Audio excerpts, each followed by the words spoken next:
पाहतोय.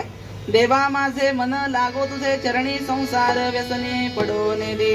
नामस्मरण घडो संत समागम, वावगाची भ्रम नको देवा.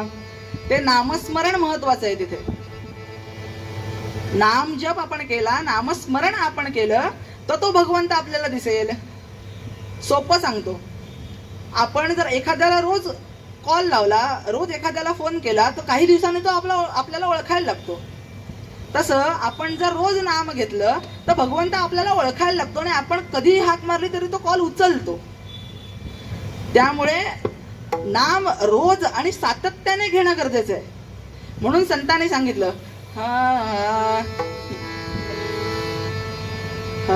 नाम स्मरे निरंतर, ते जाणावे पुण्य शरीर. नामस्मरे निरंतर, ते जाणावे पुण्य शरीर. महादोषांचे गिरीवर रामनामे नासते.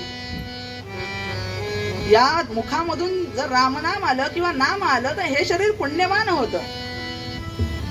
आपण इथे नामजप करतो म्हणजे आपण देवाच्या नावाची माळ ओढतो. देव आपल्या नावाची तिथे माळ ओढत असतो आणि त्याने माळ खाली ठेवली तर काय होतं सगळ्यांना माहितीये. जय जय.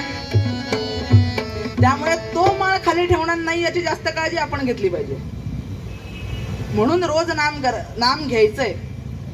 भगवंताचं एक वाक्य आहे, तुम मेरे नाम पर मैं तुम्हारे काम पर, तुम अपने काम पर मैं मेरे धाम पर. भगवंत कोणासाठी फुकट येत नाही. त्यासाठी भक्ती करणं महत्वाचं आहे. म्हणून अखंड नाम घेणं गरजेचं आहे.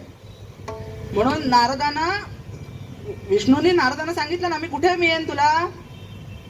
नाहं वसामि वैकुंठे योगिनां हृदये रवौ, मद्भक्ता यत्र गायन्ते तत्र तिष्ठामि नारद. जिथे माझे भक्त मनापासून नाम घेतात तिथे मी कायम असतो.